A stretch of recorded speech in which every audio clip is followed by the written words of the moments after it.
Hello there. I'm hoping that people will start to join this webinar in the near future.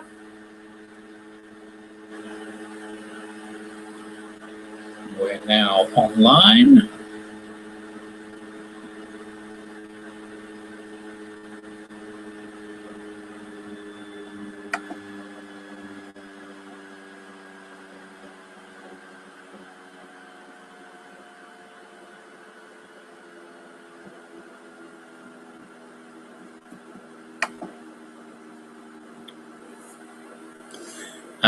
I think a couple of people have now joined, which is good.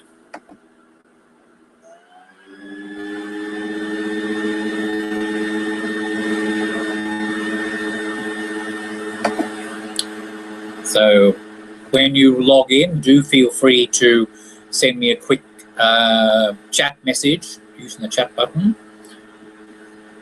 Let me know that you're there.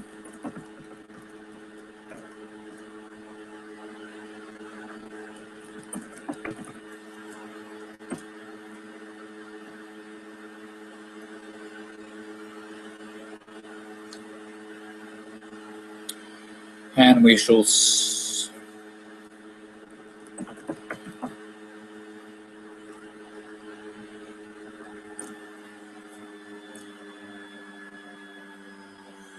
start in a couple of minutes.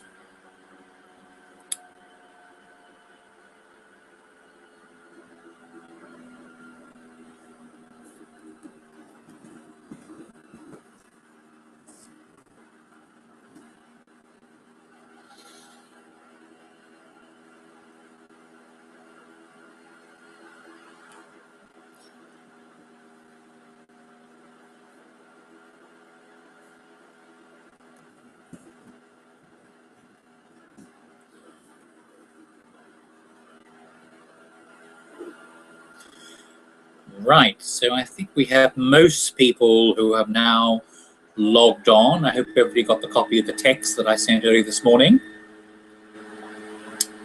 And I'll just give it one more minute and we shall start.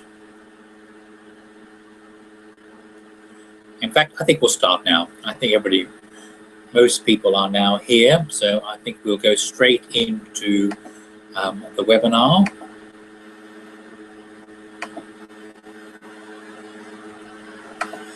So welcome to today's webinar, which is going to focus on opportunities from the Erasmus Plus program. Now, this is a large and to some degree, it's both simple and complicated. Complicated in terms of the various sort of substrands and the range of substrands, and therefore there is a lot of information in the text, and therefore also on the slides I'm going to show you today. I'm not going to read out every single slide. A lot of it is there for your benefit, for you to go and read up on after this webinar. What I will try and do is simply highlight the key points, and then if you need more information, well, then you have the text there that you can go and look at. How to interact, do please use the chat button. That's the main button to use to communicate with me, and as is normally the case, I will go back every so often and check to see if anybody has sent any chat messages through to me. The background, again, we go through this very quickly because I think most people have now heard this umpteen times before from me. Don't forget that culture is featured in Article 167 of the Treaties of the European Union on the basis of the 5 points indicated on this particular slide. And don't forget Europe 2020. Europe 2020 is particularly important for Erasmus Plus because you will see that it does talk about the second last bullet point is investing in education, skills, and lifelong learning, which is the entire focus of Erasmus Plus, with the addition of a focus on young people. So Erasmus Plus reflects a particular set of themes that are key themes within Europe 2020. Therefore, it's very important. Erasmus Plus fits in within the transnational funds, that particular group of programs, which are 15% of the budget of the European Union. Transnational funds, that's the range of funds. You'll see that Erasmus has a budget of 14.7 billion. So that is the second largest of the funds relevant to the cultural sector. after the Horizon 2020 program. I mean, quite some way down after the Horizon 2020 program, but it certainly is one of the largest budgets. Okay, two main types of grants, and the Erasmus Plus program does offer grants which are both project grants and also mobility grants. So we'll look into that in detail, but Erasmus is one of the programs that offers both types of grants, projects and mobility. Look at the detail of that. Okay, so before I start, I'm just going to double check to make sure everybody else is online and can hear me and that everything is going okay. Cannot hear me, I'm back. Oh, good. Right, okay, Marie, I'm sorry I went quiet for a moment there. Apologies for that, but I seem to be back online, so we shall keep going with the presentation. A second to get back to that. That's great. Okay, so Erasmus Plus. Erasmus Plus covers three areas: education, training, young people, and sport. I'll mention sport, although it's not really a focus of what today's webinar is all about. The main focus is education, training, and youth. Erasmus Plus brings together the two previous programs, Lifelong Learning Program, which covered all aspects of education and training, and that had sub-strands that many of you will have heard of, such as Leonardo da Vinci, Grundtvig, Comenius, and the Erasmus program itself, which used to focus simply on higher education. They've taken the name Erasmus to be the name Erasmus Plus, which embraces all aspects of lifelong learning, education and training and so on, as well as young people. There was a separate program called the Youth in Action program, and that's now part of Erasmus Plus as well. There are three strands of funding. You can forget the third strand, that's related to policy development and research, so we can ignore that, I think, for the time being. The two strands are the ones which reflect exactly what transnational funds are all about. Key Action 1, mobility, and Key Action 2, strategic partnerships. Mobility, giving individuals or a group the chance to study, train, undertake work experience, and volunteer. Strategic partnerships, fostering cooperation and bridging the worlds of education and work. Now, in many ways, which I will start to explain, the Erasmus Plus program is simple to access. But the key thing is to make sure that any application that you put in does have some connection to the themes of education, training, lifelong learning, young people, whatever it might be. It's quite an open program, but obviously what they're looking at is projects that are going to contribute to these issues, which are part of the Europe 2020 agenda.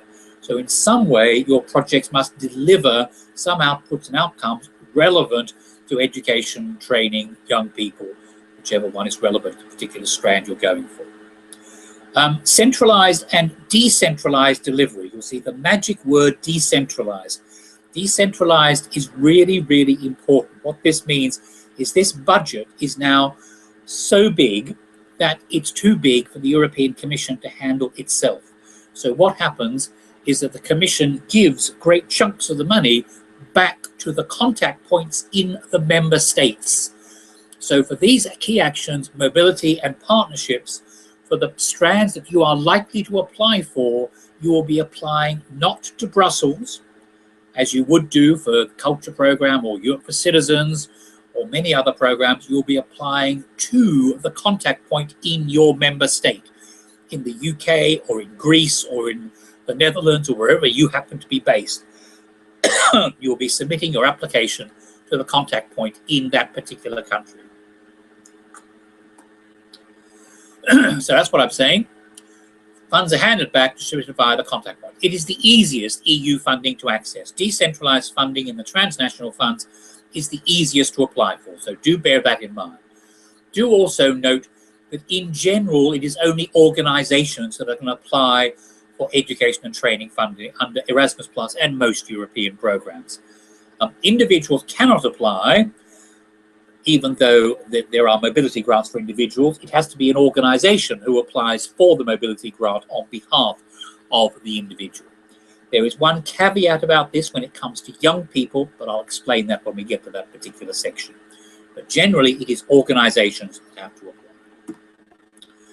General objectives. So these are fairly straightforward, linking to Europe 2020, the European Cooperation Framework of Education and Training, development of partner countries in the field of higher education, cooperation in youth field, European dimension of sport, promotion of European values, all sort of generic things that you would hardly expect to see in the general objectives. What they are very keen to see, dissemination, exploitation of project results. This is absolutely crucial. It's not just about doing a project and the benefits to the beneficiaries. It's about a project that has a wider impact at the end of the conclusion of the project. Open access. If you produce any materials, documents, media, those materials should be available for use by anybody. International dimension, in other words, partners from other countries, are particularly important. And also equality of inclusion, equal opportunities, inclusion of disadvantaged groups, and so on and so forth. Okay, so those are 4 important features for Erasmus+. They're also particularly keen, challenge for the United Kingdom, on multilingualism. So if their projects are focused on the promotion of language learning and linguistic diversity, that may well be an extra brownie point or 2 or 3 for a particular project. It's not essential, but obviously the European Union is a union of many languages, and therefore education and training in languages is an important part of this program, can be an important part of this program. Okay, so just to be a bit more detailed about the structure, mobility of individuals. Now, you'll see the bits in italics. The bits in italics are other mobility strands. You have to apply to Brussels for these, and I don't think either of those are particularly relevant to cultural organisations, so I'm going to ignore them. So the top one, which is the decentralised one, mobility of learners and staff. Opportunities for students, trainees, young people, volunteers, professors, teachers, trainers, youth workers, etc., including staff of civil society organisations, brackets, cultural organisations, to undertake a learning and or professional experience in another country. Key action 2, cooperation for innovation and the exchange of good practices, strategic partnerships. Again, you will see that there are a number of strands in italics where you apply to Brussels. Again, I don't think those are directly relevant to the cultural sector or to most cultural organisations who will be applying, so I'm not going to focus on those. The partnerships, the projects are the ones where you apply to the contact point in your country. Addressing 1 or more fields of education, training and youth, promoting innovation, exchange, experience and know-how between different types of organisations, and so on. Other actions, there is a key action 3, which provides support for policy reforms, as I mentioned. I don't think that's relevant, it's there for your information. There is also the Jean Monnet strand, which is support for activities within higher education, which focus on exploring in an academic framework issues related to the European Union. We can move on from that. Sport, this is the only slide I'm going to mention on sport, so if you're interested, sport covers collaborative partnerships, particularly aimed at combating doping at grassroots sports levels. It supports not-for-profit European sports events, evidence-based for policy making, dialogue with stakeholders, and presidency events in the area of sport. So every 6 months, different country has the EU presidency, so there may be support for sporting events during that presidency period. Participants. So who can participate in the Erasmus Plus program?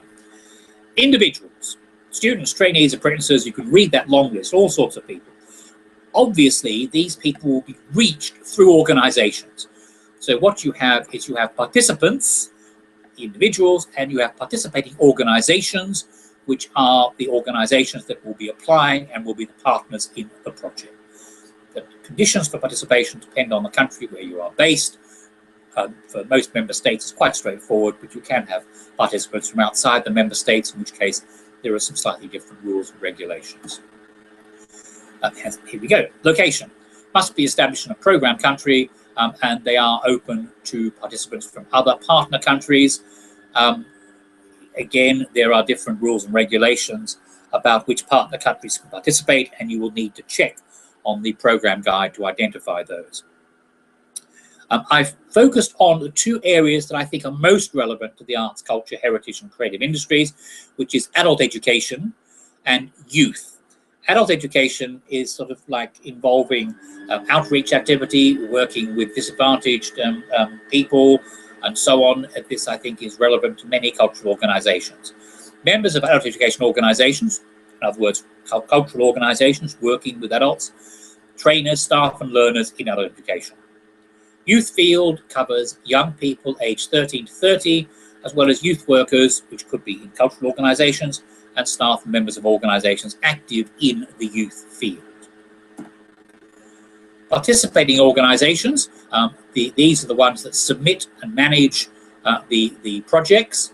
They become a beneficiary, they sign a grant agreement, they must be established in a programme country. Any organisation in the fields of education, training, youth or sport, including cultural organisations, even if education, training, youth or sport is not their main activity, providing they can demonstrate that they do have a particular role and commitment in that particular area.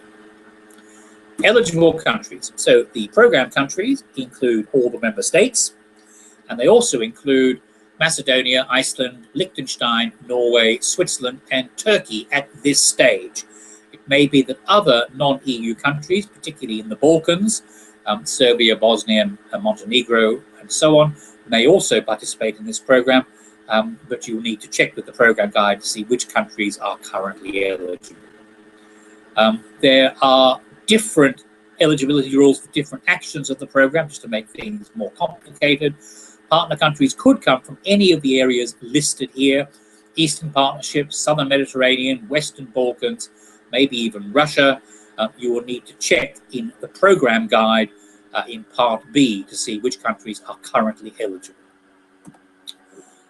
I'm just going to go back and check just to make sure there are no other questions that have come through in the last little while. Can you define what an organisation is? Okay, thank you, Robin. Organisation is any institution, any organisation that has a legal entity recognised in its own country.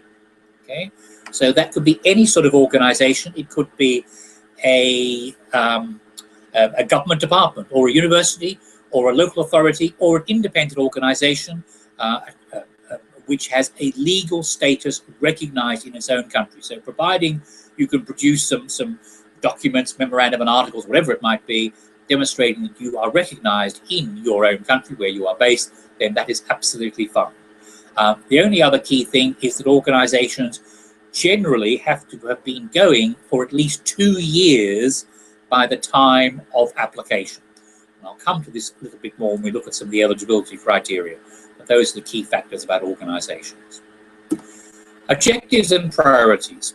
Okay, so these are the objectives which cover education and training, particularly adult education, improving the levels of key competencies and skills, increased opportunities for learning through increased opportunities for learning mobility, and cooperation between the world of education and training and the world of work. So that's one area. Fostering improvements, excellence and internationalisation at the level of education and training institutions, enhancing the international dimension of education and training, and improving the teaching and learning of languages. So those are some of the general objectives that govern the education and training side of things. The priorities: developing basic and transversal skills, such as entrepreneurship, digital skills, multilingualism, enhancing ICT uptake in teaching and learning, so looking at sort of digital technologies in the way in which people might learn, and create stronger coherence between different EU and national transparency and recognition tools. I think this is probably less likely, but this is obviously an area that they're interested in, which comes up mainly in the policy framework, which is trying to sort of, provide common understanding about qualifications and teaching tools and methods across the different countries within the EU. In addition, there are particular priorities for each of the individual substrands of education and training. With regards to adult education, they particularly state that priority will be given to projects contributing to a reduction in the number of low-skilled adults by including by increasing incentives for adult learning, providing information on access to services, information on the validation of non-formal and informal learning, and providing tailored learning opportunities to individual learners. So if you're offering training to low-skilled adults in particular ways, then that could be the basis for projects or activities under the adult education stream. In the field of youth, What we're talking about is non-formal and informal learning opportunities. Improving the level of key competences and skills, particularly for those with fewer opportunities. Promoting participation in democratic life in Europe and the labour market. Active citizenship, intercultural dialogue, social inclusion and solidarity. Quality improvements in youth work complements the policy reforms, we don't need to worry about that, and enhancing the international dimension of youth activities and the role of youth worker and organisations. Now, I'm sure by this stage you've probably been put off the entire programme completely. Do bear in mind that although you must be aware of all these objectives and all this sort of ERasmus jargon, when we start looking at some project examples, I think you'll see things which start to ring more bells than they might do by looking simply at these objectives. In terms of priorities, promoting young people's social inclusion and well-being, promoting healthy behaviours, raising awareness about citizenship and the rights that go with it, developing basic and transversal skills, enhancing ICT uptake. I mean, I think all of those are potentially within the remit of organisations in the cultural sphere who may be working with young people. So I think that there are quite interesting synergies here. The programme budget, 77.5% goes on education and training, and 10% goes on the youth field, and the other 12.5% goes on the administration, and also the other strands that were mentioned earlier on as well. So let's look at a bit more detail at Key Action 1, mobility. Learning mobility of individuals. So this is just going into more detail. Now, again, I'm not going to go through all of this. I'm just putting all this up here to point out a few of the things that I think might be of interest. So in terms of the learning mobility of individuals, because these are mobility grants for individuals to undertake a mobility activity, they're expected to bring about positive and long-lasting effects. They can produce a range of outcomes. They obviously don't have to produce all of those, but a few of those: learning performance, employability, entrepreneurship, self-empowerment, intercultural awareness, and so on and so forth. So I'm sure within that there are areas that are going to be relevant to the cultural sector. The outcomes for the participants, the people going on the mobility: improved competences, broader understanding, capacity to trigger changes, understanding of connections, better quality of their work, and so on and so forth. So there's a whole wide range of potential outcomes that you can draw upon for mobility activities. For the participating organisations that are promoting these mobility opportunities for the participants: increased capacity to operate at the EU international level, innovation, improved ways of operating towards their target groups, whoever the target groups might be. So by participating in this mobility activity, if you're doing an outreach program in your museum or theatre company aimed at particular elements of your communities, participating in this mobility might give you greater skills and understanding about how to do that better, because you've seen how it's done better in another European country. More modern, dynamic, committed and professional environments inside the organisation. So here are the aims of the mobility project. So there's a whole raft of them: acquiring competence, professional development, foreign languages, and so on and so forth. All of these I think I've covered already, but they're all there so you can read them in the future. Obviously, there are certain stages in a mobility project. There is the preparation stage, the implementation, and the follow-up stage. So this is just making it clear that there is a common language that guides these sorts of projects. So preparation, implementation, and follow-up. Can't imagine that's a great shock to anybody. Other key issues: space for developing mobility activities that involve partner organisations with different backgrounds and active in different fields or socio-economic sectors. So they're very keen to make sure that they broaden out these opportunities as much as possible. And the other interesting point, which is this bottom paragraph, is that, of course, it is possible to apply for a batch of mobility grants. In other words, you can sort of create a project by applying for 10 or 20 or even more mobility grants. I mean, Euclid did this a few years ago, where we organised in conjunction with partners a series of cultural fundraising workshops in each of the partner countries. And each of the partners applied within their member state for about 15 mobility grants. In other words, enough to send 5 people from our member state to each of the 3 other workshops. Everybody did the same thing. So in that way, we funded the participation of a number of people at these different activities in the other countries. So you can create projects by applying not just for a single mobility grant, but applying for a number of these. And I think that's a really interesting opportunity, because applying for the mobility grants is very straightforward. And if you're applying for, one, it's not a lot different to go and apply for 10. You don't have to fill in 10 application forms, the same application form, same simple application form, and you'll simply put in 10 instead of 1. Now, obviously, there'll be a bit more detail you'll need to give, but it's quite straightforward in terms of creating projects from mobility grants. So the types of projects, what you will be applying for, if you're applying under Key Action 1 Mobility, you will apply in one of these sub-strands. So you'll be applying for mobility for higher education students, vocational, school, adult education, which I think is probably the most likely for cultural organisations, or mobility for young people and youth workers if you're working in that particular sphere. So that's, I think, reasonably clear. So mobility for adult education staff. So just looking in a little more detail at mobility projects here.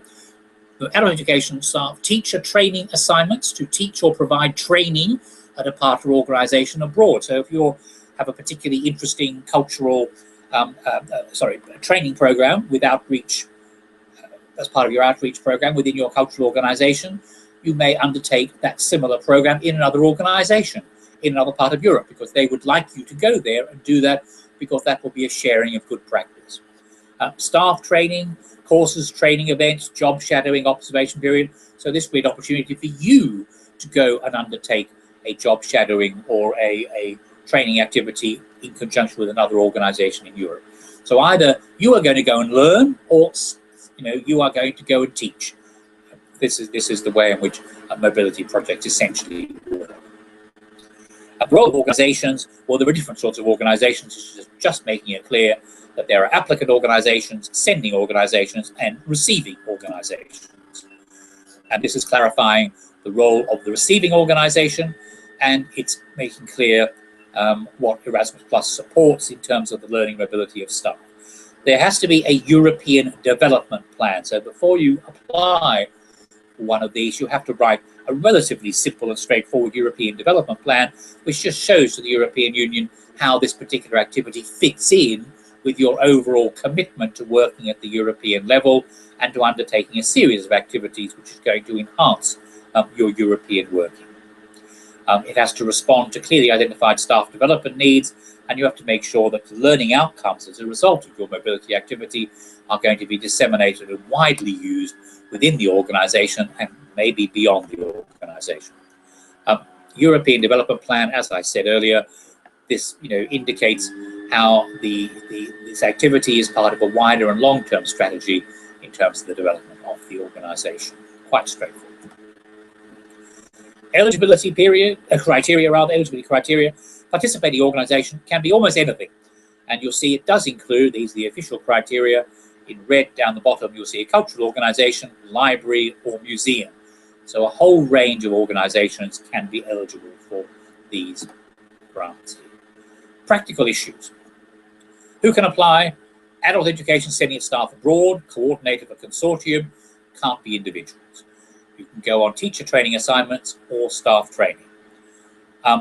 You have to have 2 organisations, at least one sending and one receiving, but you could have more than that.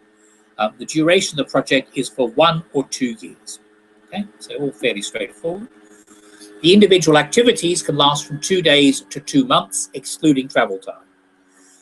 Obviously, you must carry out your mobility abroad in another country.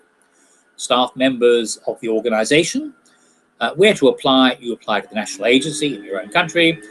The next deadline for all these is the 4th of March, and this is the only deadline in 2015. So if you don't get the 4th of March 2015, you will miss out. You could only apply once, but you may be part of a consortium if somebody else is applying for a larger number of mobility grants.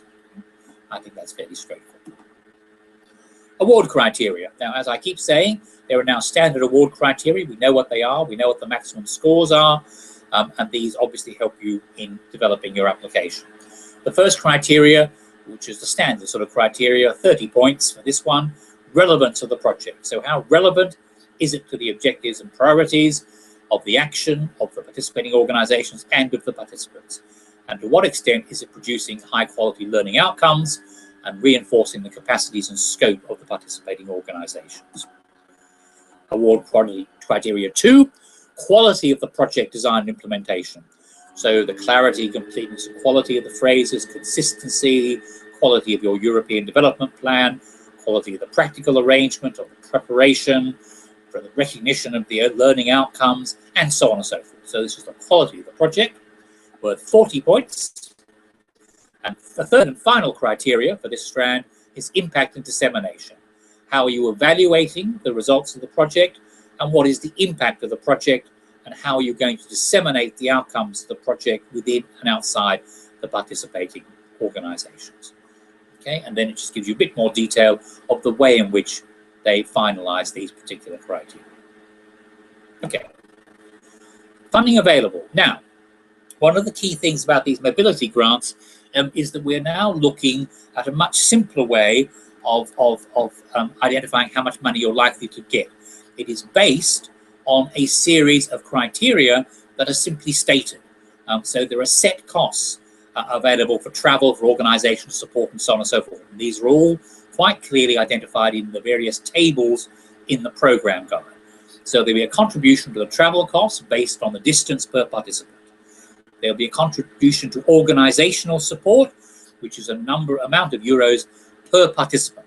And you'll see up to 350 euros up to the first 100 participants, and then 200 euros per additional participant. There could be subsistence costs available to participants during the activity. There are course fees that could be added in if they're going to actually participate in courses for which there is a fee, and if there are participants with disabilities, there is additional funding available as well. So all quite straightforward in terms of, you look at the charts and tables, and from that you identify the amounts that are going to be relevant, and then you build your budget on that basis. This is not about providing your own budget, dreamt up on the basis of whatever you think is going to be appropriate. It's based on lump sums that are identified within the program guide that you will then work with. Okay, I'm just going to stop briefly once again to check to make sure everybody, yes, no more questions, that's good. Okay, I will go back to, right, so that was mobility, particularly in regard to adult education. So mobility for youth and youth workers. So this is about youth exchanges, for example, allowing groups of young people to meet together and live together for up to 21 days, carrying out some sort of work program. They could be developing competences, becoming aware of socially relevant topics, discovering new cultures, habits, and lifestyles. The mind boggles. Through peer learning, strengthening values like solidarity, democracy, friendship, and so on and so forth. Okay. Youth exchange is based on transnational cooperation between 2 or more participating organizations from different countries. There's a list there of what's not eligible for grants under youth exchanges. Okay. Academic study trips, profit-making organizations, tourism, festivals, holiday travels, and performance tours. So unfortunately, you can't use the youth mobility grants to tour your choir or orchestra or theatre group or whatever it might be. Youth training, youth workers training and networking. So if you are working with young people, which could be within a cultural organisation, then you can also get support for professional development of youth workers through the areas that are listed there, participation in seminars, training courses, study visits, job shadowing, and so on. The role of the organizations, and again, there is a coordinating organization, a sending organization, and a receiving organization. The coordinating and the sending organization, the coordinator may be the same as either the sending or the receiving organization. They don't have, there could be overlap in terms of these roles and responsibilities. That's fairly straightforward. Again, there are other criteria. The criteria and the funding that's available are very similar to what I've already gone through in immense detail for adult education. So I'm not going to go through all that again. You can look at the program guide. It's the same sort of flat rate financing. There are 3 deadlines for youth mobility in 2015, 4th of February, 30th of April, and the 1st of October. So unlike the adult education, and the other education strands, which only have one deadline. There are 3 deadlines for youth mobility. Okay, here are some examples of previous youth mobility projects that have been supported by the previous Youth in Action program. You can look at that at your leisure. More interestingly might be these 2 projects, which have also received support from the mobility project, and both of these have been for a number of mobility grants. Okay, so the Brouhaha International, they had partners in France, Spain, Netherlands, Hungary, Morocco, and Tunisia, and they got 126,750 euros to undertake a range of mobility activities for young people and youth workers with disadvantaged backgrounds, to understand enterprise development initiatives within the cultural industries, and so on and so forth. So you can see the focus of that particular project and how it was relevant to this particular youth program. And the other project there is Opera Circus, with partners in the UK and the Balkans, and they got a smaller grant, 38,000, to undertake a project involving youth theatre and the creative arts. So there are 2 examples of projects that were successful in the first round of mobility grants last year. Okay, so let's move on to look at strategic partnerships, which is key action 2. They keep saying strategic partnerships. What they really mean is projects. Opportunities for organisations active in the various fields we're talking about, including civil society organisations, brackets, cultural organisations, to implement innovative practices leading to high quality teaching, training, learning and youth work, institutional modernisation and societal innovation, which could cover activities developed by cultural organisations. Bring positive and long-lasting effects, and looking at the development, transfer and implementation of innovative practices. So these are, I mean, the sort of broad goals and objectives between mobility and projects are quite similar. Obviously, mobility is more specific about moving, an individual or a group of individuals. Projects will do that as well. And in fact, the difference between a group of mobility grants forming a project and a project application under this particular strand, I think is actually quite a narrow difference. I think it's slightly easier to develop a project using a batch of mobility grants, but it may be that you'll find that this is more relevant to projects you might be thinking about. Expected outcomes, a lot of detail here. Innovative approaches to addressing target groups, a more modern, dynamic, committed and professional environment within the organisation, and increased capacity and professionalism to work at the European or international level. There's a lot of detail given there. Impact on participants. They want to have a positive impact on persons directly or indirectly involved in the activities. There's a whole raft of areas there: digital competence, greater understanding of cultural diversity, more active participation in society. There are a few of the ones that I picked out that I thought would be more relevant to cultural organisations, but some of the others might be relevant as well. Aims of a strategic partnership: development, transfer and implementation of innovative practices, enhancing quality and relevance of the learning offer, fostering provision assessment of key competencies, increasing the labour market relevance of learning provision, promoting take-up of innovative practices in education, training and youth. So they are the sorts of aims they're looking at there. The aims go on. I mean, they're looking for, obviously you don't have to address all these aims in any one project. You just address just one probably, or maybe one or two. Interregional cross-border cooperation, professional development, capacities of organisations, equity and inclusion, education and entrepreneurship, transition of learners through different levels and types of formal or non-formal learning and training, and so on. So a lot of detail there about the aims of these strategic partnerships. Possible projects: addressing policy objectives, challenges, need of a specific field, addressing objectives, challenges, and need relevant to several fields, fostering the assessment of transversal skills and take-up. So in other words, this might be where you work across fields, so you work across higher education, vocational, school, adult education, youth. You can integrate through doing projects as well as doing a project that might be focused on just one field. Within mobility, you can only develop a project with a batch of mobility grants in one field.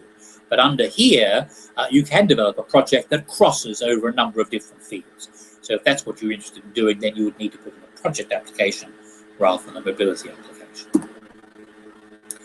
Possible activities. So here's a whole raft of potential activities: exchange of practice, development, testing, implementation of innovative practices, recognition of knowledge, skills, and competencies, activities between regional authorities promoting developments of education, training, and youth systems, transnational initiatives fostering entrepreneurial mindsets and skills, and they also just organise training, teaching, or learning activities.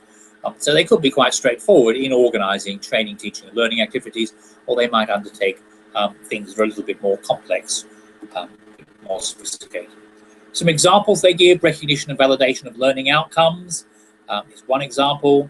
Creativity and innovation, so working with people from the creative sectors, interacting with people in the world of business, for example, working with small and medium enterprises, employers associations, and so on. Some way in which you could, as it says here, support the spread of creative, innovative culture inside small businesses. That might be a role for some cultural and creative organizations. Past examples: under the old strands of Leonardo da Vinci and Grundtvig and so on, there are some projects that are given in your text, which you can sort of have a look at, which have covered the cultural sector. These sorts of projects are still eligible in the future. But you can look at those at your leisure. In terms of participants, any types of organisation, including organisations carrying out activities that are transversal. They should be the most appropriate and diverse range of partners in order to benefit from experience and produce the right sorts of results.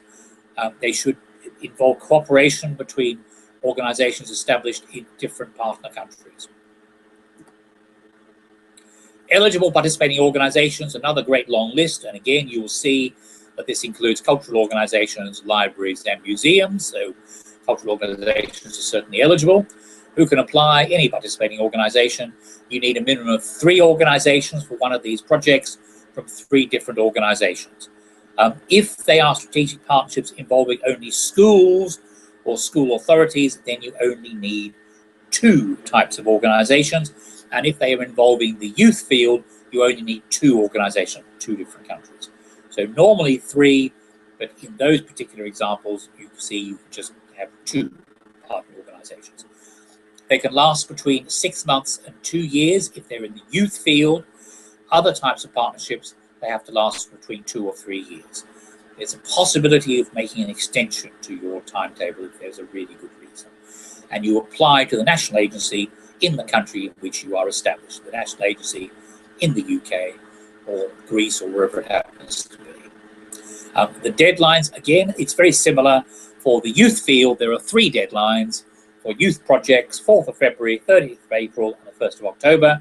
For all other partnerships, there's 1 deadline, which is the 31st of March. So all the deadlines for the other strands are in March. The other ones are the beginning of March for mobility. This one is the 31st of March for projects. And again, that's the 1 deadline. So if you miss that particular deadline, then there may not be another later in the year. So you may want to think about that particular deadline. In terms of the award criteria for projects, they do recognize that strategic partnerships can be of quite different sizes. What they're looking for is organizations who are going to gain experience in international cooperation, and they're looking at the way in which these projects will be assessed, particularly in terms of then leading on to good practice that can be further disseminated across Europe. In terms of specific award criteria, again, similarly, the first one is about the relevance of the projects, 30 points, relevance to the objectives of European policies and the objectives of the action, the extent to which it's based on a genuine and adequate needs analysis, the fact that the objectives are clearly defined, realistic, and address relevant issues, and that the proposal is suitable of realizing synergies between the different fields. Award criteria number 2, quality of the project design. Again, this is similar to the previous one. Clarity, completeness, and quality, consistency, quality and feasibility, cost effectiveness, appropriateness, and so on. Award criteria 3, quality of the project team and the cooperation arrangements. So the degree to which It's the appropriate mix of partners, the way in which the partnership is structured in terms of distribution of responsibilities, the way in which people in different fields are involved, whether there are people involved who have not been involved in European projects before, the way in which you're going to manage the project and coordinate and communicate between the partners. And the fourth criteria here, 30 points, is impact and dissemination.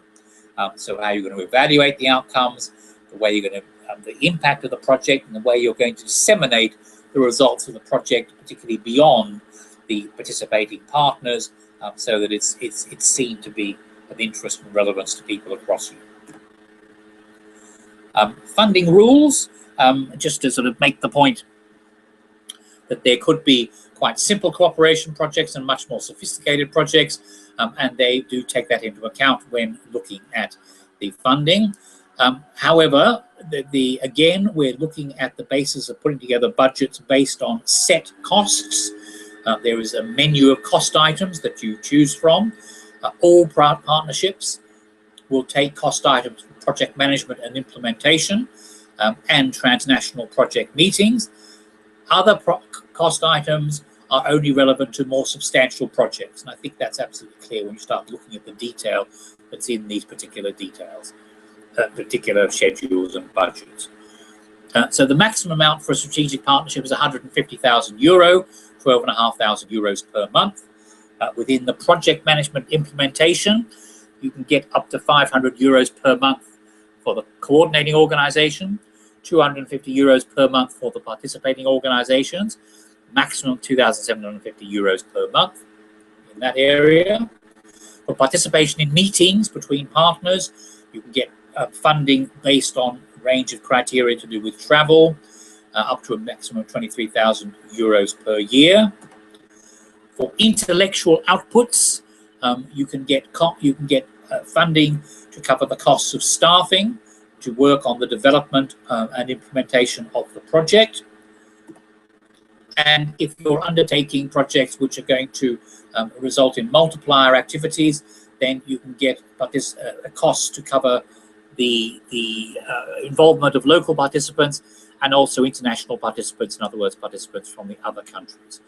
So that gives you the details of all that. So it's all relatively straightforward.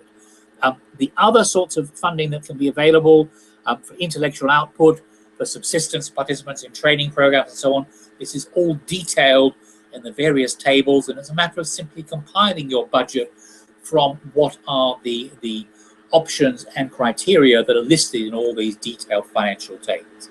So a little bit more, in a way, a bit more complicated because you have to understand and go through all these tables. On the other hand, a bit more simple than applying when you simply have to create your budget from scratch. Okay, we're coming towards the end. I'll just have one last look back at the questions to see if anybody has a question. Do you mean by transversal? Okay. Jilly has asked what I mean by transversal. What I mean by transversal is a project which cover more than one of the education training areas that they have identified. So they've identified higher education, vocational training, adult education, and one other, and schools. So if your project involves two or more of those particular strands, then that makes it what they call a transversal application.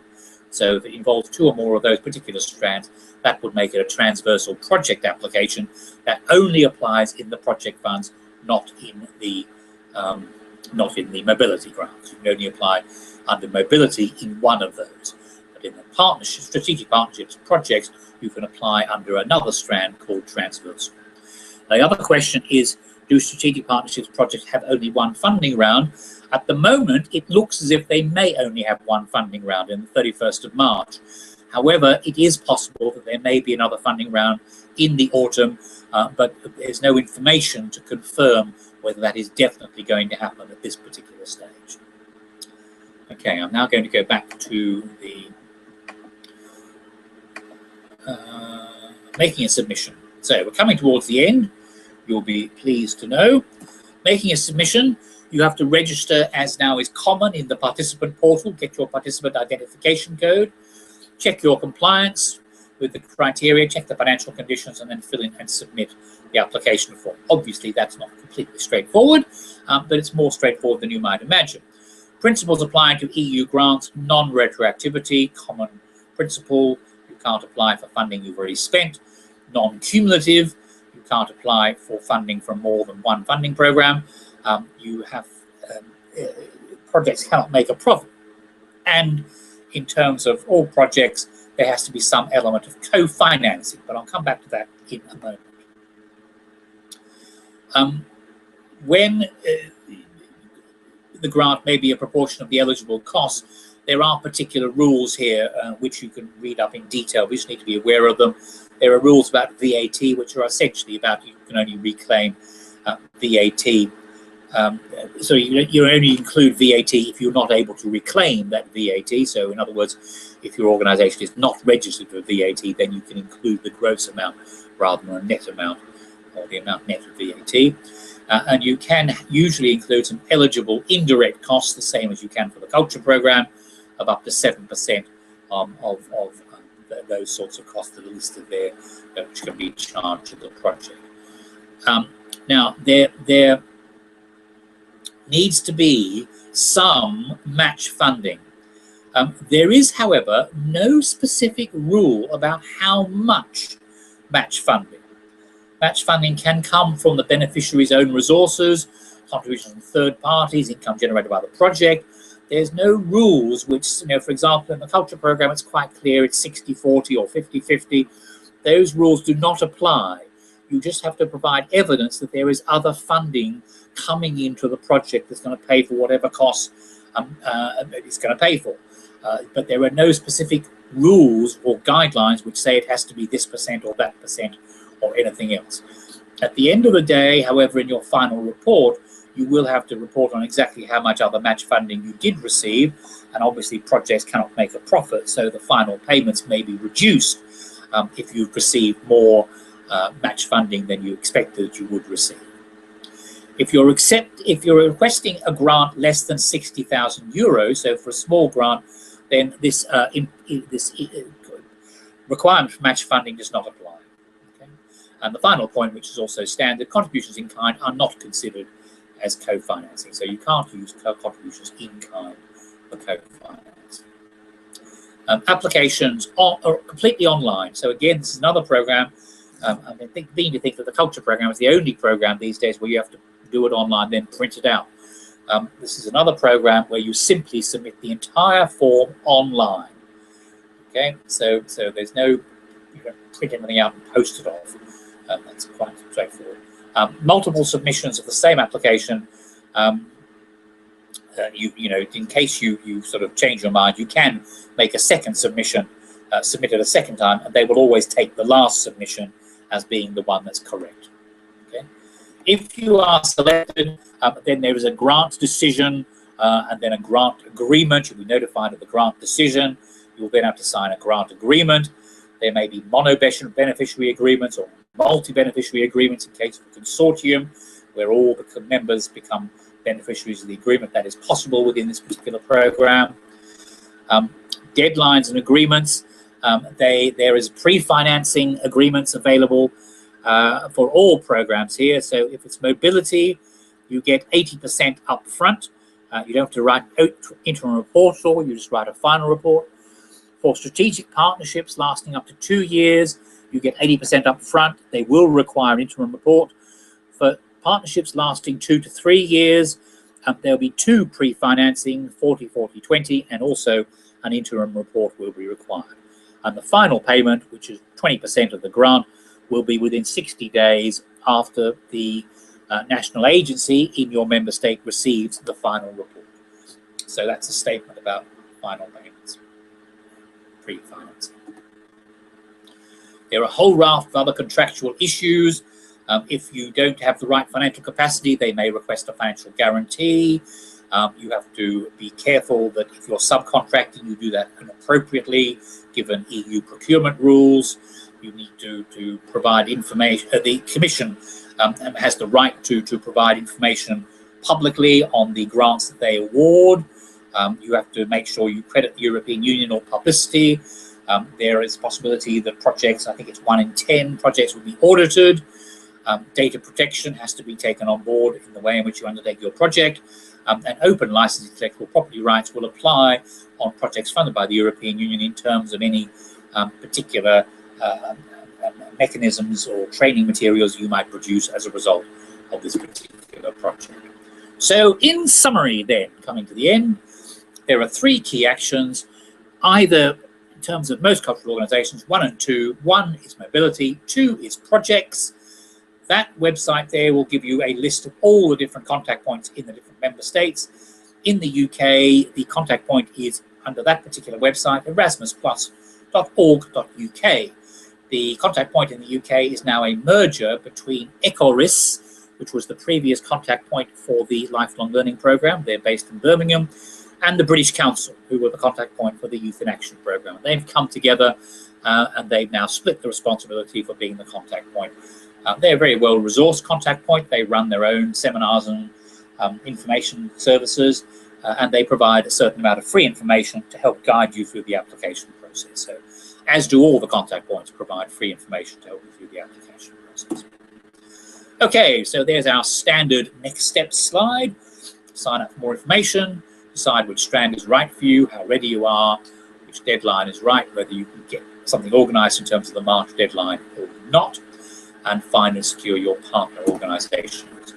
This is what Euclid provides. You've seen all that, I'm sure, and that's me. That's my contact details. Right, I will now go back to check to see whether there are any more chat messages or whether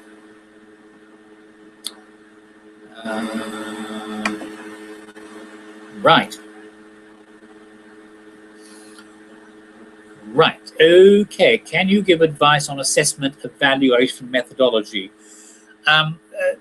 Yeah, not in 30 seconds, Marie. Especially to assess skills acquisition, etc. I think this is something where the last time I checked, and I must admit this was in the previous round, the contact point had some information sheets about this issue, about assessment and evaluation. They had some information materials which they were able to give to people who made inquiry. So my advice would be to contact the official contact point, the Erasmus Plus desk here in the UK, because I know you're based in the UK, and ask them for that. I think that would be the best thing. If they don't have anything, then get back to me and I'll investigate further. Do you have any figures on the success rate of Erasmus Plus applications? No, I don't actually, Robin, at this stage. That's something which we keep meaning to look into, and we never quite managed to find the time. I really don't know the answer for that, and if I said anything, I'd just be making it up. But I will look into that. And see if we can sort of provide some figures. The European Commission does provide some information, and if I can summarize that, I will certainly see if we can do so.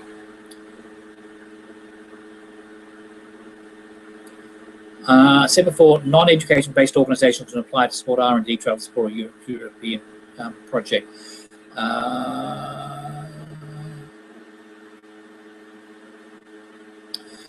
Right, okay, that's an interesting question. The organization that applies for anything under Erasmus Plus does not have to be specifically, outwardly, an educational organization. They could, but they have to be an organization which carries on educational training or youth activities as a key part of their program. So it doesn't, if you are the Museum of London, you can still apply, because the Museum of London, I'm sure, I don't know specifically, but I'm sure the Museum of London, like most museums and galleries and theatre companies and so on, will have some sort of outreach activity where they'll be working with schools, with young people, with disadvantaged learners, wherever it might be, and on that would be the basis of making an application. And the people who are involved in that outreach work, in working with young people, they would be the ones who could apply as the staff members, or they could involve their participants or the participating groups if they're working on a mobility project or a general project. It's on that basis. You do not have to be a specific university, school, college, training provider in order to apply. You can be any sort of organization, providing you can demonstrate that you are undertaking education and training activities. I mean, neither of those applicants that I gave examples, Brouhaha and Opera Circus, are education organizations. They are cultural organizations, but they applied on the basis that they undertake and work with, they provide training, education, work with young people, and so on. I hope that helps. When using the official calculator, do you double the kilometers for return journeys? My understanding is that you do. Now you asked the question, I'm having a double think about that. I will double check on that one, Maria, and I will get back to you on that. But my understanding is you do double it in terms of the fact that people are going there and back. Presumably, they are coming back. Okay, are there any other questions? I will hang on for a couple more minutes in case there are any other questions.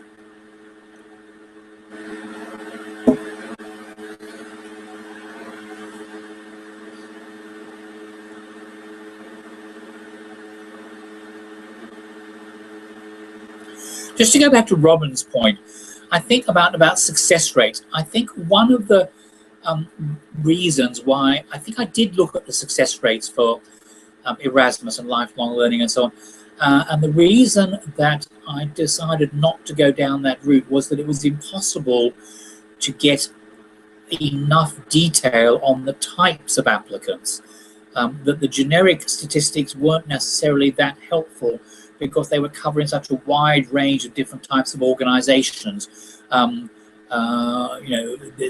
all sorts of education training providers and youth organizations and other types of organizations in a range of other fields and so on. And I wasn't sure that it was terribly helpful to use those statistics to try and get some figures that were relevant to the cultural sector. I think that's was my thinking at the time, but I will have another look at that. Okay, well, I think what's the typical length of a project? It does depend. I mean, I think that the typical length of a project in the sort of areas we're talking about is around the 2-year mark. That seems to be, in terms of projects which gather together either based on a bunch of mobility projects or a project application. I think 18 months to 2 years would tend to be a typical level, but they could go for 2.5. It really is horses for courses.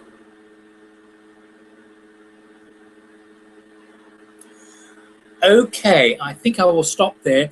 If anybody has any other questions, then do feel free to send me an email and I'll do my best to answer questions by email. You have everything that I think you need in terms of further reading in the text that I've sent you. So farewell for now, and I will speak to everybody tomorrow. Just a quick answer to Amanda.